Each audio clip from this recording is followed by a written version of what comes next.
মুক্তাগাছায় আবারও এক হৃদয় বিদারক ঘটনা ঘটেছে। আমরা এখন যে জায়গাটিতে রয়েছি এটি ময়মনসিংহের মুক্তাগাছা উপজেলার ঘুষবাড়ি এলাকা এবং এটি ৬ নং ওয়ার্ড পৌর শহরের ৬ নং ওয়ার্ডে পড়েছে।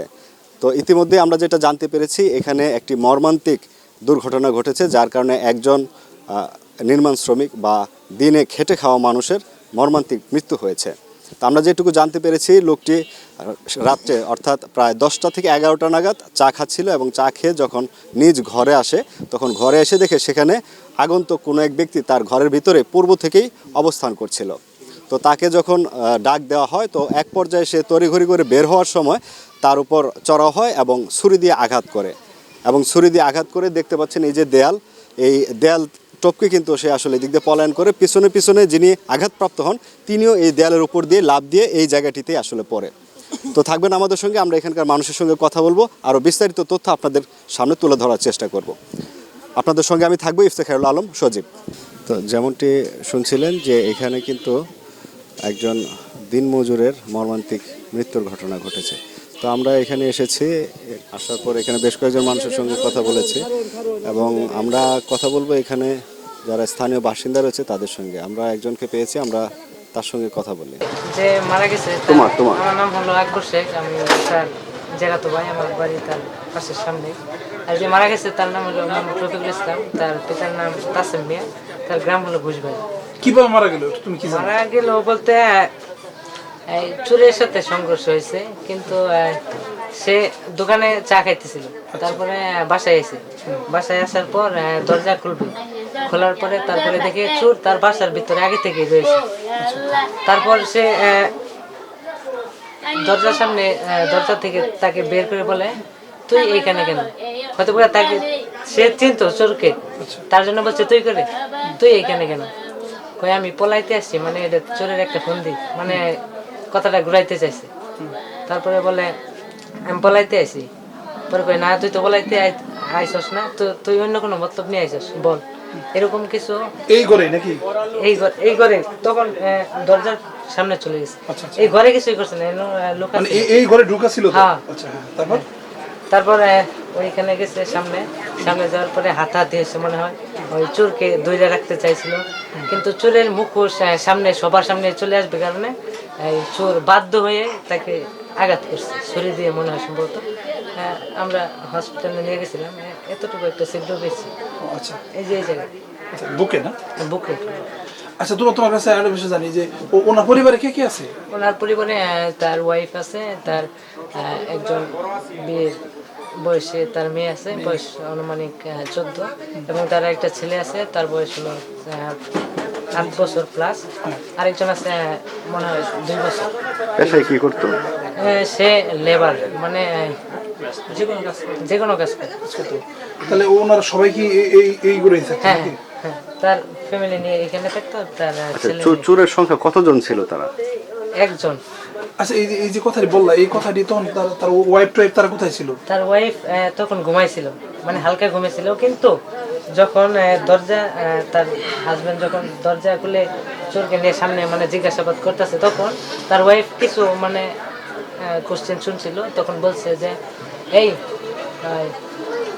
যে এগুলো শুনছে যে তুমি এখানে কি করো, এগুলো শুনছে, পরে আমাদেরকে বলছে। আর সে যে চুরি করতে আসছিল তার পরনে মাস্ক ছিল, আর আপনার গিয়া পিছনে বলে ব্যাগ ছিল, আর শু পরা ছিল। এটা কে বলছে? মানে কে বলছে? আপনি কার কাছে শুনছেন? আমি কার কাছ থেকে শুনছি বলতে, যে মারা গেছে সে তো বলতেই পারলো না, কিন্তু যে আনুমানিক বলছে হয়তো যে ফাঁকটাক দেখে গেছে তার ওয়াইফ বলছে। আশেপাশে কোন লোকজন ছিল না? আশেপাশের লোকজন কেউ শুনতে পায় নাই। ঠিক আছে, ধন্যবাদ। উনি যেমনটি বলছিলেন যে ছেলেটি দোকানে চা খেতে গিয়েছিল 10টা থেকে 10:30 নাগাদ। তো এরপর আসলে সে যখন ঘরে আসে, ঠিক ঘরে আসার পর মুহূর্তে বুঝতে পারেন যে ঘরটির ভেতরে কেউ অজ্ঞাত কোনো ব্যক্তি এখানে রয়েছে। তো তার সঙ্গে ধস্তাধস্তি হয়, এক পর্যায়ে সে কিন্তু তাকে ছুরি দিয়ে আঘাত করে এবং সে পলানোর চেষ্টা করে এই ওয়ালটি টপকিয়ে সে ওই পারে চলে যায় এবং পরক্ষণে আহত সেও আসলে ওয়ালটি টপকে চলে যায়। তো চলুন নিহত ব্যক্তির মাকে আমরা পেয়েছি, তার সঙ্গে কথা বলি।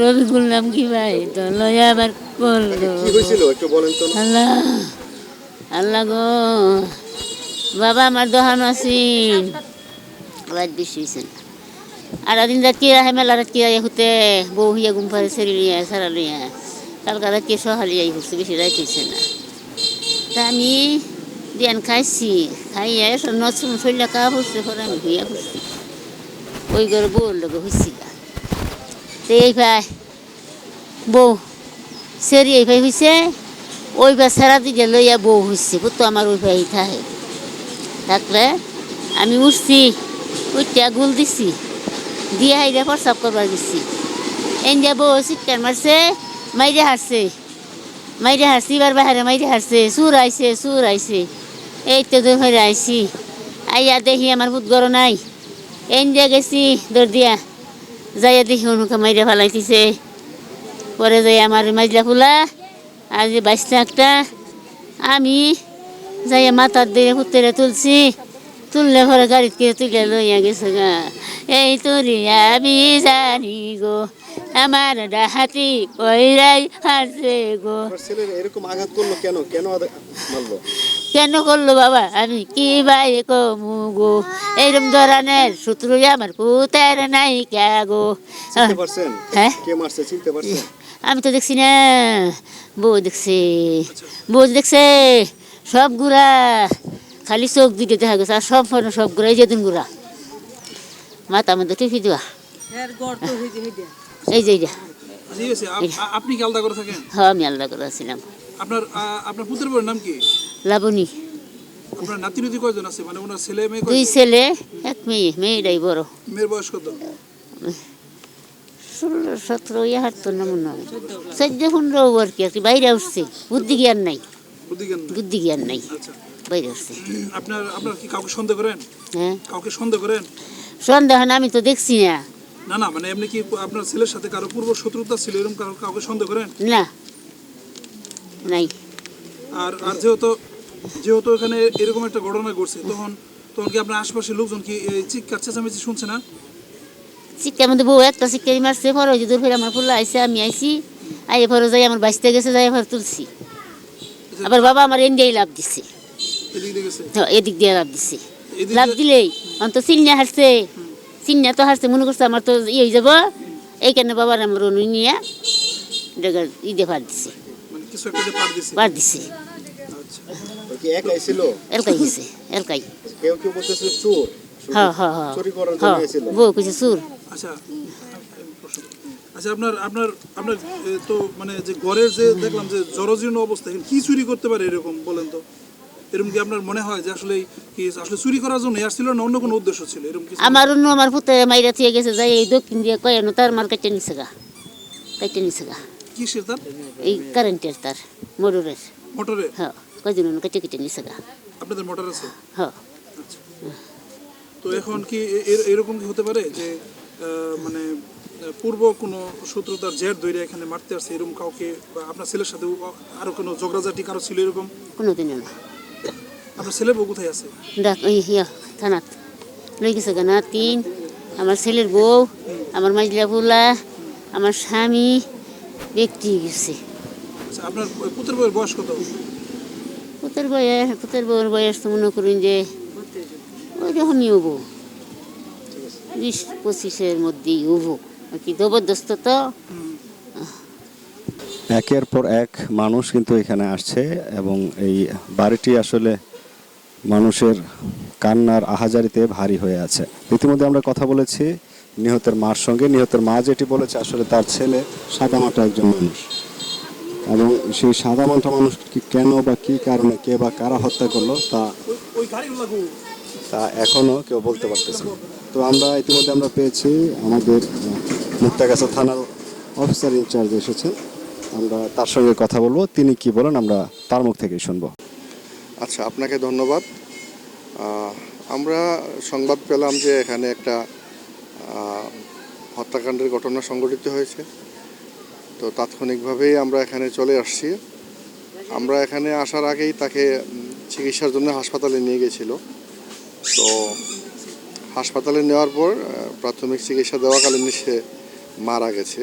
তার লাশ বর্তমানে ময়মনসিংহ মেডিকেল কলেজ হসপিটালের মর্গে আছে। ওখানে আমাদের পুলিশ গেছে, ওখানে ইনকোয়েস্ট করছে। আর এখানে আমরা ঘটনাস্থল পরিদর্শনে আসলাম যে এটার হত্যাকাণ্ডের মোটিভটা কি আমরা খোঁজখবর নিচ্ছি এবং কারা এটার সাথে জড়িত থাকতে পারে বা কারা জড়িত আছে, কার দ্বারা অপরাধটা সংঘটিত হয়েছে।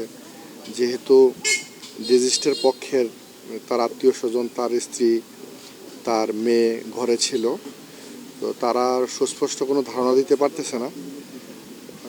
তাদের সাথে কথা বলে এবং প্রতিবেশীদের সাথে কথা বলে আমরা প্রাথমিকভাবে একটা ধারণা নিচ্ছি। তো তাদের জবানবন্দির ভিত্তিতে এবং তাদের দেওয়া তথ্যের ভিত্তিতে আমরা বিষয়টা সম্পর্কে গভীরে যাওয়ার চেষ্টা করতেছি এবং ঘটনা সে যে জড়িত আছে বা যারাই জড়িত আছে তাদেরকে আইডেন্টিফাই করে গ্রেপ্তারের জন্য আমরা তৎপর আছি। এবং ইতিমধ্যে আমাদের কয়েকটা টিম এখানে আসছে, ঘটনাস্থল পরিদর্শন করছে এবং আমাদের ঊর্ধ্বতন কর্তৃপক্ষ মহোদয়রা এখানে আসছিলেন, ঘটনাস্থল ভিজিট করে গেছেন।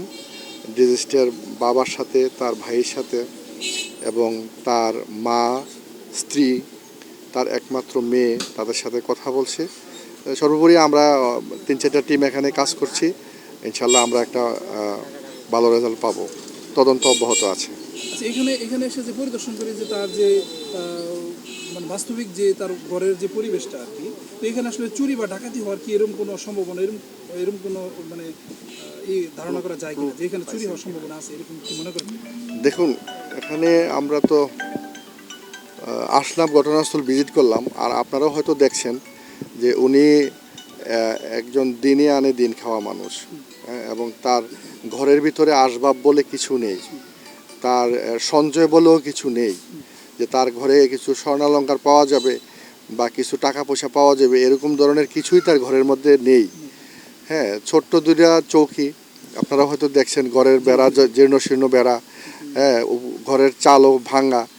তো তাতে মনে হচ্ছে যে ও ধনাঢ্য পরিবারও নয়, মধ্যবিত্ত পরিবারও নয়, একবারে নিম্ন দিনে আনা দিন খাওয়া মানুষ যেটা বলে আর কি। সে রাস্তায় কাজ করতো, দৈনিক মজুরির ভিত্তিতে রাস্তায় কাজ করত।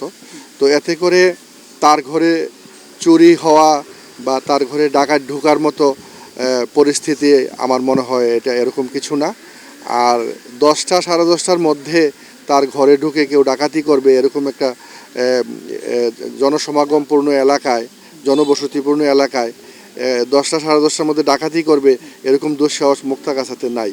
এবং আমার এই মুক্তাগাছার কর্মকালেও আমি দেখেছি বিগত দিনগুলোতে ডাকাতির মতো এরকম দুর্দর্শ ঘটনা এই অল্প সময়ে বা রাত 10টার সময় হওয়ার কোনো সুযোগ নাই বা হয়ও নাই।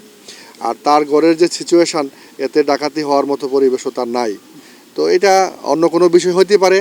তা আমরা সবগুলো বিষয় তারা আমাদেরকে সেরকমই জবানবন্দি দিচ্ছে। বিশেষ করে রফিকুলের স্ত্রী, মানে যিনি মারা গেছেন তার স্ত্রী, তার মেয়ে সেরকমই আমাদেরকে বলছেন। তো তাদের বক্তব্যগুলো আমরা মাথায় রাখছি, সব বিষয়গুলি আমরা দেখছি।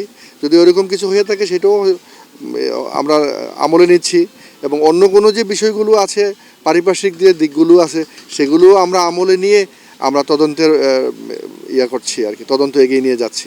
এখন তার ওয়াইফে কি আপনি সন্দেহ করা যায় কিনা যে আসলে মানে ওইরকম কোনো কিছু, যে তার কি পরক্রিয়া বা ওইরকম কোনো কিছু? দেখুন, এটা আসলে তদন্তের প্রাথমিক পর্যায়ে আমরা আছি।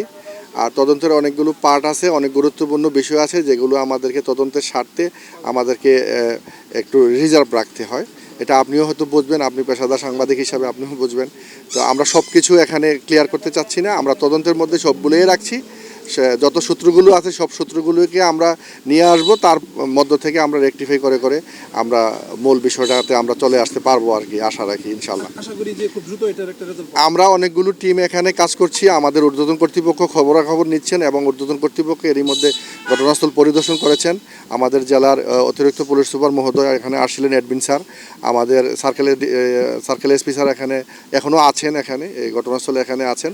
অর্থাৎ আমরা খুব সকাল থেকেই আমরা এখানে, আমাদের পুলিশের বেশ কয়েকটা টিম আছে, আমাদের ডিবির টিমগুলো আসছে, অন্যান্য টিমগুলো এখানে কাজ করছে। আপনি নিজেও দেখছেন এখানে অনেক পুলিশ এখানে আছে এবং ময়মনসিংহে আমাদের লোকগুলো কাজ করতেছে, লাশের এখানেও আছে।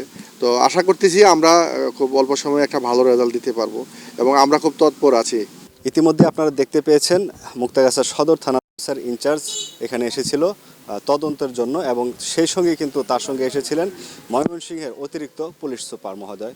তারা এখানে এসেছেন এবং সরজমিনে দেখেছেন, এবং তাদের সঙ্গে আমরা কথা বলেছি। তারা যেমনটি আমাদেরকে জানিয়েছে প্রাথমিক তদন্ত চলছে, তবে যেমনটি পরিবার বলছে যে আসলে চুরির ঘটনায় আসলে এই হত্যাটি, তাদের ভাষ্যমতে আসলে ঘরে প্রায় 2 থেকে 5 হাজার টাকার সম্পদও নেই। তো কোন প্রেক্ষিতে আসলে চুরি, এটা তারা তদন্ত করছেন এবং পরে মূলত এটা বিস্তারিত বলতে পারবেন। তবে ধারণা করছেন যে চুরির বাইরেও অন্য কোনো ঘটনা থাকতে পারে, যা তদন্তের মাধ্যমে বেরিয়ে আসবে। তো পরবর্তী আপডেট নিয়ে আবারও আপনাদের সামনে হাজির হব। সেই পর্যন্ত ভালো থাকবেন, সুস্থ থাকবেন। আজকের মতো বিদায় নিচ্ছি। আল্লাহ হাফেজ।